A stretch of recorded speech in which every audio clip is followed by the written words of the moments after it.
From TLDR News, this is your daily briefing for Friday the 17th of February 2023.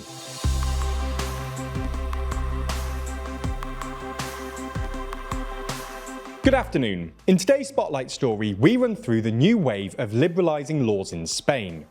This isn't the only thing happening in the world though, so we'll run through three of today's other important stories.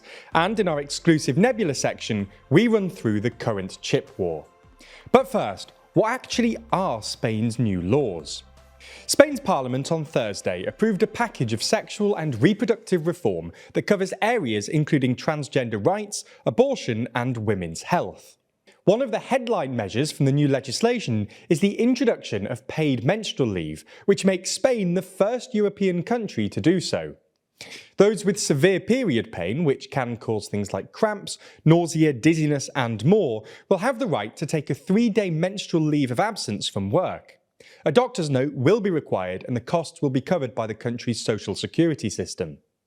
The new trans law makes Spain the latest country to introduce a system of gender self-identification, which means that those aged 16 and over will be able to change their legally recognised gender on official documents without the need for a medical diagnosis of gender dysphoria.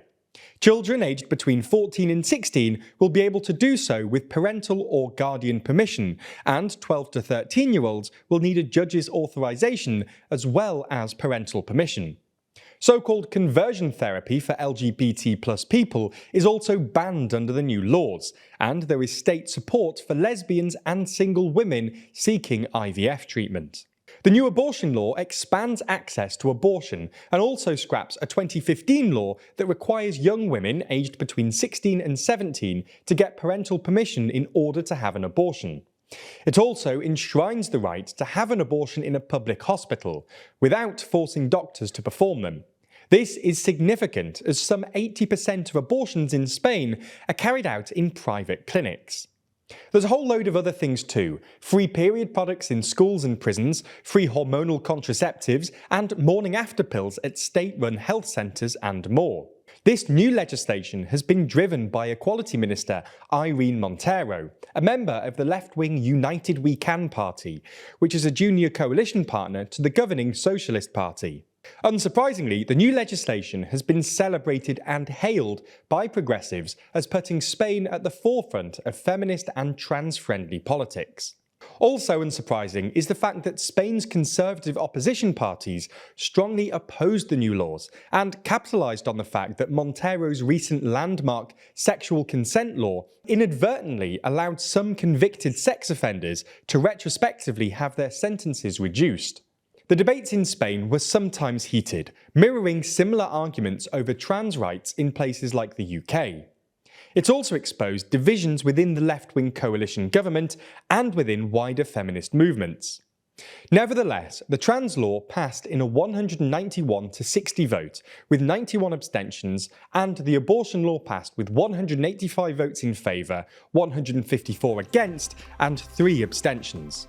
Okay, so that's the biggest story of the day, but there's a lot more going on around the world. So here's a rundown of 3 other stories.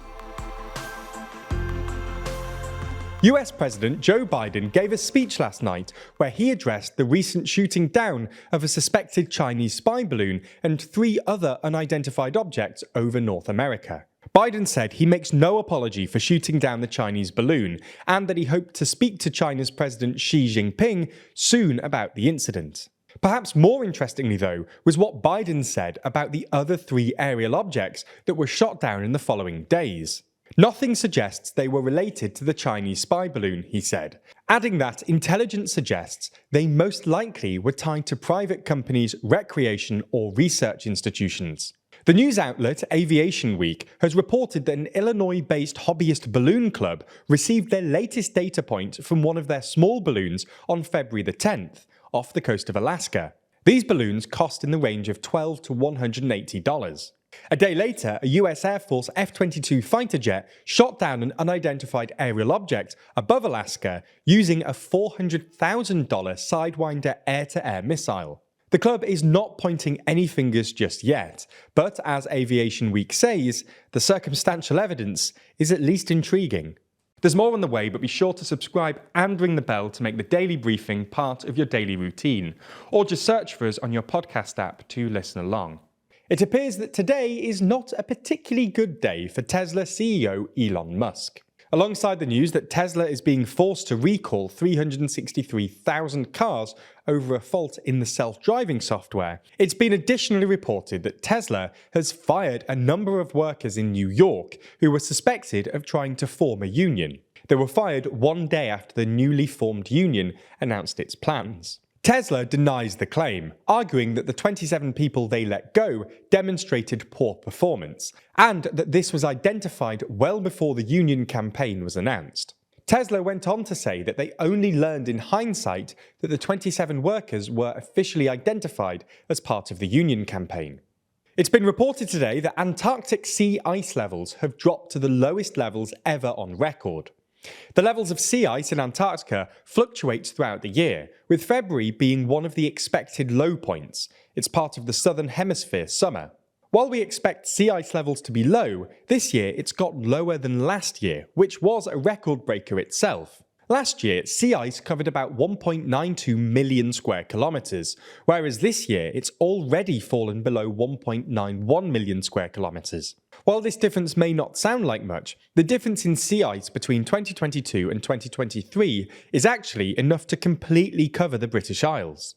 In fact, 3 of the record-breaking years for low Antarctic sea ice have happened in the last 7 years, in 2017, 2022, and now in 2023.